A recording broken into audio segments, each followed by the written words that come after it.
اعوذ باللہ من الشیطان الرجیم بسم اللہ الرحمن الرحیم السلام علیکم ورحمۃ اللہ وبرکاتہ. الحمد للہ رب العالمین وصلی اللہ وسلم وبارک علی عبدہ ورسول محمد وعلی آلہ وصحبہ اجمعین وعلی من تبعہم بإحسان الی یوم الدین. اما بعد. الحمد للہ ہم نے 7واں پارہ ابھی تراویح کی نماز میں سنا. اللہ سبحانہ و تعالی ہمارے قیام اور صیام کو قبول فرمائے اور اسے مزید بہتر بنائے اور پورا رمضان اللہ تعالی صیام اور قیام کی توفیق عطا فرمائے. سورہ انعام کی آیت نمبر 59 امام سے ہم نے 5ویں رکعت میں سنی، جس میں اللہ سبحانہ و تعالیٰ کے علم کا تذکرہ کیا گیا ہے کہ اللہ سبحانہ و تعالیٰ کا علم کیسا وسیع ہے، اور اللہ سبحانہ و تعالیٰ کا علم جو اس کی ذات کے ساتھ خاص ہے، جو کسی کو نہیں دیا گیا ہے. اس آیت میں اللہ سبحانہ و تعالیٰ کہتا ہے وَعِندَهُ مَفَاتِحُ الْغَيْبِ، اللہ ہی کے پاس غیب کی کنجیاں ہیں. لا يعلمها الا هو، اس کے علاوہ کوئی ان کو نہیں جانتا ہے. اللہ سبحانہ و تعالیٰ کی یہ صفت ہے اور اللہ کا یہ خاصہ ہے جس پر ہمارا عقیدہ ہے، ہمارے عقیدے کی بنیادوں میں سے ہے. ہم یہ عقیدہ رکھتے ہیں کہ اللہ سبحانہ و تعالیٰ ہی کے پاس علم غیب ہے، غیب کو سوائے اللہ کے کوئی نہیں جانتا ہے. یہ اللہ کا خاصہ ہے اور یہ خالق کے ساتھ خاص ہے، مخلوق میں سے کسی کو نہیں دیا گیا ہے، چاہے وہ نبی کوئی بھیجے ہوئے نبی ہوں یا مکرم کوئی فرشتہ ہو. اللہ سبحانہ و تعالیٰ کا یہ خاصہ کسی اور کو نہیں دیا گیا ہے. اللہ کہتا ہے اس آیت میں وَعِندَهُ مَفَاتِحُ الْغَيْبِ، اللہ ہی کے پاس غیب کی کنجیاں ہیں. غیب کیا ہے؟ جو چیز ہم سے چھپی ہوئی ہے، جو چیز ہمارے مشاہدے میں نہیں ہے، اسے غیب کہا جاتا ہے. چاہے وہ ماضی جو گزر چکا ہے وہ، یا مستقبل جو آنے والا ہے وہ.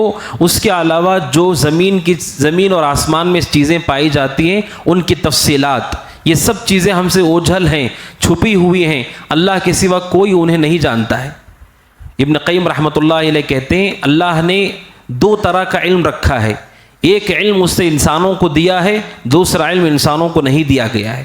پہلا علم جسے العلم الممنوح کہا جاتا ہے، کہ جو علم انسانوں کو دیا گیا ہے وہ علم ان کی زندگیاں، ان کا رزق، ان کا کمانا اور تجارت اور آپسی معاملات اور لین دین، کیسے آدمی کو کھیتی کرنی ہے، کیسے گھر بنانا ہے، کیسے سائنس میں ترقی کرنی ہے، سواریاں بنانی ہے. یہ علم ممنوع ہے جو اللہ نے انسانوں کو عطا کیا ہے. اور دوسرا علم ہے جو اس نے انسانوں کو نہیں دیا، جسے العلم الممنوع کہا جاتا ہے، جو صرف اور صرف اللہ کے ساتھ خاص ہے. کیا ہے وہ علم؟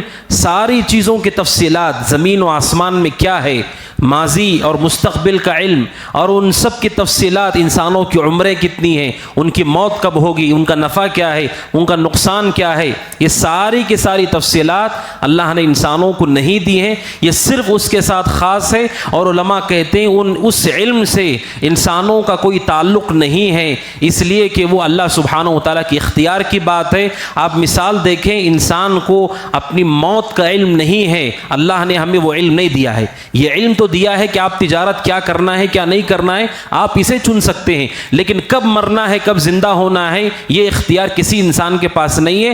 علماء کہتے ہیں اللہ نے ہمیں نہیں دیا، اسی میں خیر ہے. آپ سوچیں کسی کو معلوم ہو جائے کہ اس کی موت پانی میں ہوگی تو پوری زندگی وہ پانی سے ڈرے گا، پوری زندگی وہ پانی کے قریب نہیں جائے گا.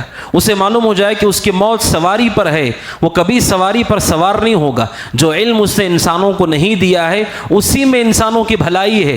اگر اسے اس کے گھر والوں کی موت کا علم ہے کہ کب یہ لوگ دنیا سے جائیں گے، کس بیماری میں جائیں گے، کس طریقے سے جائیں گے، تو آپ سوچیے کہ وہ زندگی سکون سے کیسے گزارے گا. جب اسے معلوم ہے کہ میرے والد کی موت اتنے سالوں کے بعد ہو جائے گی، اس بیماری میں ہو جائے گی، میرے والدہ کا انتقال اس طرح سے ہوگا، یہ سارا علم اگر اللہ انسان کو دے دے پھر زندگی میں خوشی کہاں باقی رہے گی. اللہ نے یہ علم ہم سے چھپا کر رکھا ہے، اسی میں ہمارے لیے خیر ہے. غیب اللہ سبحانہ و تعالیٰ نے کسی کے لیے نہیں ظاہر کیا ہے. قرآن مجید کی متعدد آیتیں ہیں جس نے ہر ایک سے غیب کی نفی کی ہے. فرشتوں سے غیب کی نفی کی گئی ہے. سب سے پہلے پارے میں ہم نے سنا کہ آدم علیہ السلام کو اللہ نے کچھ نام سکھائے اور فرشتوں سے کہا کہ نام بتاؤ جو میں نے آدم کو سکھائے ہیں. انہوں نے کہا قالوا سبحانک لا علم لنا الا ما علمتنا، تو فرشتوں نے کہا اے اللہ ہمارے پاس کوئی علم نہیں ہے، جو تو نے سکھایا وہی علم ہے۔ فرشتوں میں سے ایک فرشتہ بھی وہ نام نہیں بتا سکا جو نام آدم کو سکھائے گئے۔ اس کا مطلب فرشتوں کے پاس بھی غیب کا علم نہیں ہے، کم از کم انہیں وہ نام معلوم ہونے چاہیے تھے جو آدم کو سکھائے گئے۔ زمین و آسمان میں کیا ہوگا، ماضی اور مستقبل میں کیا ہوگا، وہ تو بہت دور کی چیز ہے۔ جو ان کے سامنے بنایا گیا پہلا انسان ہے، ان کو جو علم دیا گیا ہے، فرشتوں کو وہ علم بھی نہیں ہے۔ جب اللہ نے آدم سے کہا تم بتاؤ، تو آدم نے وہ علم بتایا انہیں، تو فرشتوں نے اعتراف کیا فرشتوں کے پاس بھی علم نہیں ہے۔ علم غیب اللہ سبحانہ و تعالیٰ کا خاصہ ہے، اللہ نے فرشتوں سے اس کی نفی کی ہے۔ اور اس کے بعد فرشتوں کے علاوہ سب سے افضل جو انسان مانے جاتے ہیں مخلوق میں، اللہ کے رسول ہیں۔ جو رسول ہیں سب سے افضل لوگ مانے جاتے ہیں۔ اللہ سبحانہ و تعالیٰ نے ان لوگوں کے متعلق بھی فرمایا قرآن مجید میں، یوم یجمع اللہ الرسل، کہ جب اللہ رسولوں کو جمع کرے گا اور ان سے کہے گا فیقول ماذا اجبتم، اللہ رسولوں سے کہے گا تمہاری قوم کے لوگوں نے کیا کیا تمہاری دعوت کے ساتھ؟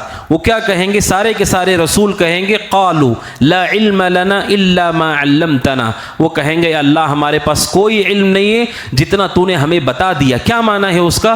امام ابن جریج کہتے رحمۃ اللہ علیہ سارے رسول کہیں گے اے اللہ ہمیں نہیں معلوم ہماری قوم کا انجام کیا ہونے والا ہے، اور ہمیں نہیں معلوم کہ ہمارے دنیا سے جانے کے بعد ان لوگوں نے ہمارے دین کے ساتھ کیا کیا، ہمیں نہیں معلوم۔ سارے کے سارے رسول جواب دیں گے کہ قوم نے ہمارے بعد کیا کیا ہمیں اس کا علم نہیں ہے، ان کا انجام کیا ہوگا ہمیں علم نہیں ہے۔ تو علماء کہتے ہیں سب سے افضل رسول ہوتے ہیں جب انہیں ہی علم نہیں ہے اپنی قوم کے بارے میں، تو پھر زمین و آسمان اور ماضی اور مستقبل میں کیا ہوگا انہیں کیسے معلوم ہوگا؟ اس وجہ سے مشہور حدیث آپ سب سنتے ہیں، بخاری کی حدیث کہ جب اللہ کے نبی علیہ الصلوۃ والسلام اپنی امت کو پہچانیں گے حوض کوثر پر وہ آنے لگیں گے، فرشتے انہیں دھکے مار کر دور کریں گے۔ اللہ کے نبی کہیں گے یہ میری امت ہے، تو فرشتے آپ سے کیا کہیں گے؟ انکا لا تدری، اے نبی آپ کو نہیں معلوم کہ آپ کے بعد انہوں نے کیا کیا۔ اس کا مطلب رسول کو نہیں معلوم کہ امت نے آپ کے جانے کے بعد کیا کیا ہے دین کے ساتھ۔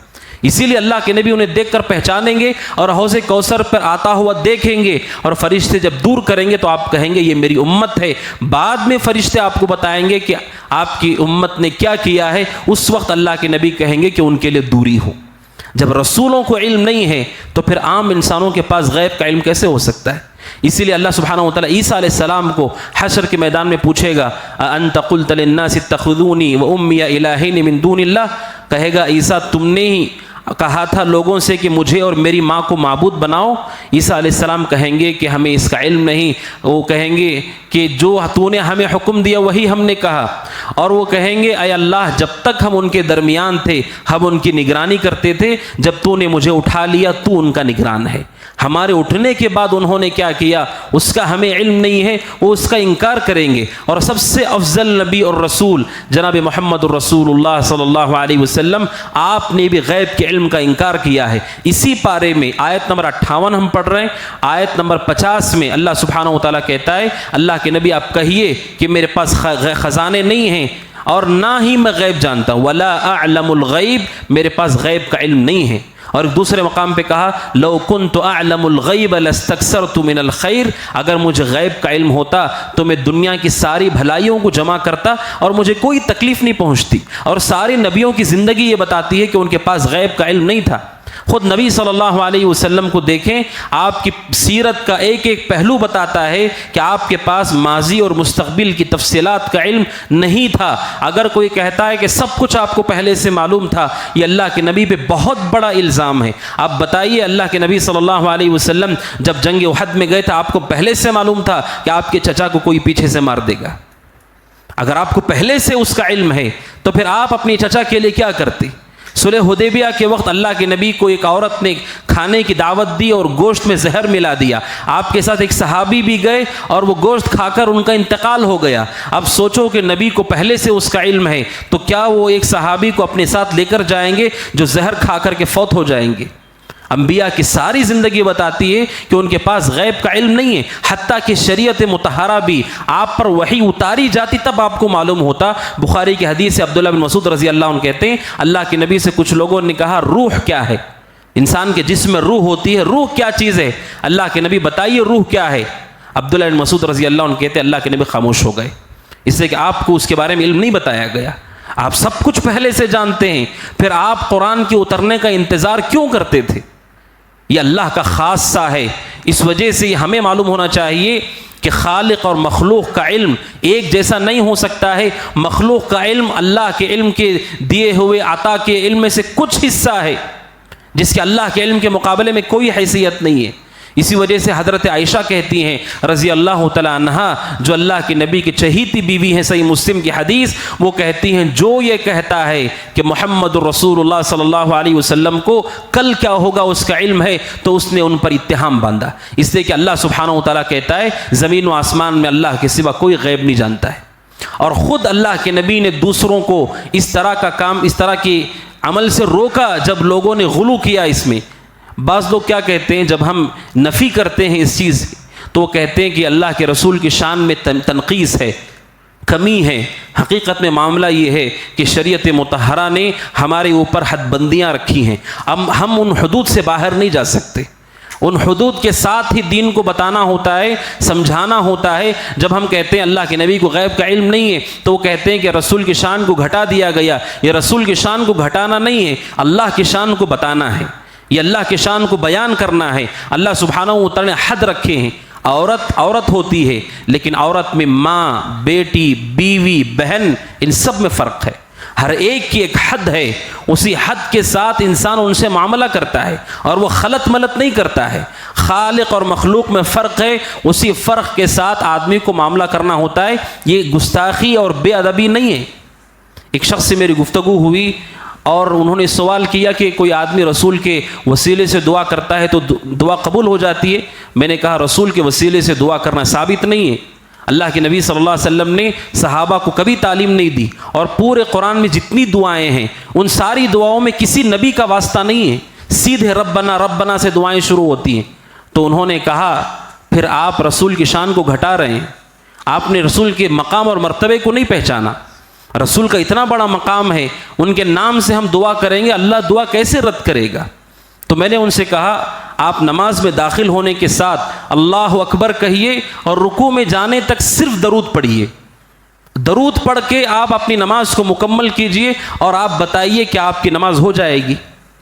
اگر کوئی آدمی سورہ فاتحہ نہ پڑھے، ثانی سورہ نہ پڑھے، صرف درود پڑھے اور درود پڑھ کے وہ نماز مکمل کرے، دنیا کا کوئی عالم نہیں کہے گا کہ ان کی نماز صحیح ہے، ہر کوئی کہے گا کہ نماز نہیں ہوگی، نماز میں رکعت میں جو پڑھنا ہے وہی پڑھنے سے نماز ہوگی۔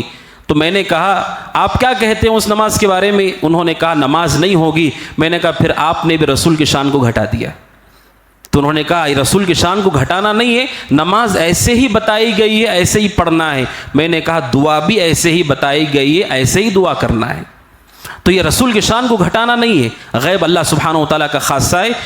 اللہ سبحانہ و تعالیٰ نے کہا اسی کے پاس علم غیب ہے۔ آپ جانتے ہیں قرآن مجید میں ایک علم ایسا ہے جس کے بارے میں بار بار متعدد مرتبہ نفی کی گئی ہے، وہ علم یہ ہے کہ قیامت کب آئے گی، قیامت کب قائم ہوگی۔ پورے قرآن میں کئی مرتبہ تکرار سے اس علم کی نفی کی گئی ہے، اللہ کے سوا کوئی نہیں جانتا قیامت کب آئے گی۔ جو یہ کہتے ہیں کہ غیب انبیاء کو ہے، نیک لوگوں کو ہے، کیا وہ یہ کہہ سکتے ہیں کہ قرآن میں جتنی آیتیں ہیں کہ غیب کی قیامت کب آئے گی اس کا علم کسی کو نہیں ہے؟ کوئی یہ کہے کہ نہیں رسول کو اس کا علم ہو سکتا ہے؟ مشہور حدیث جبریل علیہ السلام کہ جبریل علیہ السلام نے نبی صلی اللہ علیہ وسلم سے کچھ سوالات کیے، ان سوالات میں سے ایک سوال یہ بھی تھا متی الساعہ، اے نبی بتائیے قیامت کب آئے گی؟ اللہ کے نبی نے اس وقت کہا مل مسئول عنہا بأعلم من السائل، جو پوچھ رہا ہے، جس سے پوچھا جا رہا ہے اس کے پاس پوچھنے والے سے زیادہ علم نہیں ہے۔ علماء کہتے ہیں سب سے افضل رسول انہیں نہیں معلوم کہ قیامت کب آئے گی، اور سب سے افضل فرشتہ انہیں بھی نہیں معلوم کہ قیامت کب آئے گی۔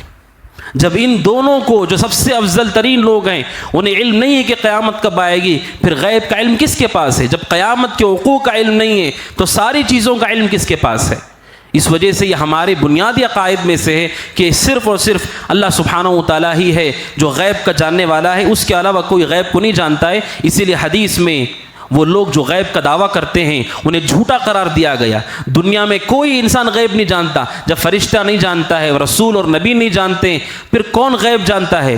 آج بہت سارے لوگ مسلمان ہوں کہ غیر مسلم ہوں، بہت سارے ایسے لوگ ہیں جو اس زمین پر اس زمانے میں بھی دعویٰ کرتے ہیں ہمیں غیب کا علم ہے، اور یہ دنیا کا سب سے بڑا جھوٹ ہے۔ ایک انسان بھی اگر زمین پر ایسا ہو جیسے حقیقت میں آنے والی واقعات کا علم ہے تو پھر وہ اس دنیا کا سب سے قیمتی انسان ہوگا، کہ وبائیں کب آئیں گی، مصیبتیں کب آئیں گی، حادثات کب آئیں گے، جنگیں کب ہوں گی، جنگوں کی انتہا کب ہوگی۔ ایک انسان بھی زمین پر ہوگا ایسے جسے حقیقت میں معلوم ہے کہ مستقبل میں کیا ہونے والا ہے، وہ دنیا کا سب سے قیمتی انسان ہوگا، جبکہ حقیقت یہ ہے کہ ایک بھی ایسا انسان نہیں ہے جس کے پاس مستقبل کا علم دیا گیا ہو، کسی کے پاس نہیں ہے۔ یہ جھوٹ ہے اور یہ اداکاری ہے اور شیاطین سے تعاون اور مدد لینا ہے۔ اس لیے صحیح مسلم کی حدیث میں نبی اکرم صلی اللہ علیہ وسلم نے فرمایا، من اتی کاہنا او عرافا، جو بھی انسان کسی کاہن کے پاس جو غیب کا دعویٰ کرتا ہے اس کے پاس جاتا ہے، فسألہ، اور اس سے صرف سوال کرتا ہے، صرف سوال کرتا ہے، لم تقبل له صلاۃ 40 یوما، 40 دن تک اللہ اس کی نماز قبول نہیں کرتا ہے۔ صرف غیب کا دعویٰ کرنے والے سے سوال کرنے پر 40 دن کی نماز قبول نہیں ہوتی ہے۔ صحیح مسلم کی یہ حدیث ہے۔ اور آپ نے کہا اگر اس کی بات کو سچ مانتا ہے تو اس نے اس شریعت کا کفر کیا جو محمد پہ اتاری گئی ہے صلی اللہ علیہ وسلم۔ اس لیے کہ قرآن مجید صاف لفظوں میں کہتا ہے کہ انہیں غیب کا علم نہیں ہے۔ آج جتنے عامل کامل لوگ بیٹھ کر کے لوگوں کے ہاتھ دیکھ کر بتاتے ہیں اور دیگر ستاروں کی چال کو دیکھ کر بتاتے ہیں، انہیں خود اپنے مستقبل کا علم نہیں ہے، انہیں نہیں معلوم کہ ان کا نفع کب ہے، نقصان کب ہے، ان کی حیات کب ہے، ان کی موت کب ہے، انہیں خود اس کا علم نہیں ہے اور وہ دوسروں کے علم کے بارے میں بتاتے ہیں۔ حضرت علی رضی اللہ عنہ کے بارے میں اہل علم نے نقل کیا ہے کہ جب وہ خوارج سے لڑنے کے لیے جا رہے تھے، اس وقت کے جو نجومی تھے انہوں نے کہا کہ علی اگر یہ جنگ لڑیں گے تو یقیناً علی ناکام ہوں گے اس جنگ میں، کیونکہ جو چاند کی جو چال ہے اس چال کے مطابق علی کا شکست کھانا یقینی ہے۔ حضرت علی رضی اللہ عنہ کو پتہ چلا، حضرت علی نے کہا اللہ پہ بھروسہ کرتے ہوئے نکلو اللہ کے راستے میں تاکہ ہم ان جھوٹوں کو جھوٹا ثابت کر سکیں، اور وہ نکلے اللہ کے راستے میں۔ سارے نجومیوں نے کہا وہ جنگ ہاریں گے، لیکن سبحان اللہ، اللہ نے خوارج کے مقابلے میں حضرت علی کو فتح دی، عزت دی اور سربلندی دی، اور وہ جیت کر کے واپس لوٹے۔ موحدوں کو ایسے لوگوں کی مخالفت کرنا چاہیے جو لوگوں کے سامنے غیب کا دعویٰ کرتے ہیں اور جھوٹی پیشن گوئیاں کرتے ہیں۔ موحد توحید پرست کو اس کی مخالفت کرنا چاہیے کہ ہمیں اللہ پہ بھروسہ ہے، ہم یقین رکھتے ہیں کہ کسی کے پاس غیب کا علم نہیں ہے۔ یہی بات اللہ سبحانہ وتعالی اس آیت میں بیان کی کہ اللہ ہی کے پاس غیب کا علم ہے۔ وَيَعْلَمُ مَا فِي الْبَرِّ وَالْبَحْرِ، اور خشکی اور سمندر میں کیا ہے وہ سب کچھ جانتا ہے۔ یہ اللہ کے علم کی کشادگی ہے، سمندر میں اور خشکی میں جو کچھ ہے۔ وَمَا تَسْقُطُ مِن وَرَقَةٍ إِلَّا يَعْلَمُهَا، کوئی پتا بھی گرتا ہے تو اسے اس کا علم ہوتا ہے۔ یہ اللہ سبحانہ وتعالی کے علم کی گہرائی کہ کتنا گہرا علم ہے۔ پتے جبکہ درخت ہم شمار نہیں کر سکتے، پتے کیسے شمار کر سکتے ہیں؟ اللہ سبحانہ وتعالی کہتا ہے کہ پتوں کا بھی اسے علم ہے، کوئی پتا گرتا ہے اس کے پاس اس کا علم ہے۔ وَلَا حَبَّةٍ فِي ظُلُمَاتِ الْأَرْضِ، کہ کوئی دانہ بھی زمین کی کھائی میں ہوتا ہے، گہرائی میں ہوتا ہے، اس دانے کا بھی اس کے پاس علم ہے۔ یعنی وہ جو زمین میں چھپی ہوئی چیزیں ہیں اللہ سبحانہ وتعالی ان کو بھی جانتا ہے۔ خزانے وغیرہ تو بہت دور کی بات ہے، جو دانہ جس سے پودا اگتا ہے اللہ کو ان دانوں کی بھی خبر ہے جو چٹانوں کے نیچے ہیں، جو زمینوں کے نیچے۔ وَلَا رَطْبٍ وَلَا يَابِسٍ، کوئی کچی سوکھی چیز، یعنی ساری کی ساری چیزیں جو زمین میں ہیں، آسمانوں میں، ہر چیز کو اللہ جانتا ہے۔ الا فی کتاب مبین، بلکہ اللہ سبحانہ وتعالی نے ان سب چیزوں کو کتاب مبین میں لکھا ہے، یعنی لوح محفوظ میں لکھا ہے۔ علماء کہتے ہیں اللہ کو ساری چیزوں کا علم بھی ہے اور اللہ نے اسے لکھ دیا ہے۔ اب سوچو کہ علم کی پختگی کیا ہے۔ یہ پتا جو گرتا ہے وہ ساری چیزیں لکھی جا چکی ہے، جو لوح محفوظ ہے پہلے سے لکھی جا چکی ہے۔ پھر اللہ سبحانہ وتعالیٰ کا علم کیا ہے؟ اللہ کے علم غیب پر جب ہم ایمان لاتے ہیں تو ہمارا بہت بڑا فائدہ یہ ہوتا ہے، ہم مخلوق کی غلامی سے آزاد ہوتے ہیں، مخلوق سے امید لگانے سے آزاد ہوتے ہیں۔ جب ساری چیزوں کو اللہ ہی جانتا ہے، اسی کے پاس وہ علم ہے، پھر رجوع بھی ہم اسی کی طرف کریں گے، دعا بھی اسی سے کریں گے، نفع نقصان کے حوالے سے خوف بھی اسی سے ہوگا۔ اس لیے کہ سارا سارا علم تو اسی کے پاس ہے۔ غیب پر ایمان لانے والوں کے ایمان میں اضافہ ہوتا ہے، جو یقین رکھتے ہیں اللہ غیب جانتا ہے، ان کے دلوں میں جو استقامت اور توکل ہے کسی اور کے دل میں نہیں ہے۔ اس وجہ سے آج غیب کے دعویٰ کرنے والے لوگ اتنے زیادہ ہیں، ان کی کوئی تعداد ہی نہیں، اور ہر کوئی ان سے ڈرتا ہے اور بچتا ہے، جبکہ اہل ایمان صرف اور صرف اللہ سے ڈرتے ہیں، اسی سے امید لگاتے ہیں، اس وجہ سے کہ غیب کا جاننے والا صرف اللہ سبحانہ و تعالیٰ ہے۔ اللہ تعالیٰ سے دعا ہے کہ اللہ تعالیٰ ہمیں اس پر مضبوطی سے ایمان لانے کی توفیق عطا فرمائے، اللہ تعالیٰ شرک اور اس کے سارے راستوں سے ہماری حفاظت فرمائے۔ ھذا وصلی اللہ وسلم علی نبینا محمد وعلی آلہ وصحبہ اجمعین۔ السلام علیکم ورحمۃ اللہ وبرکاتہ۔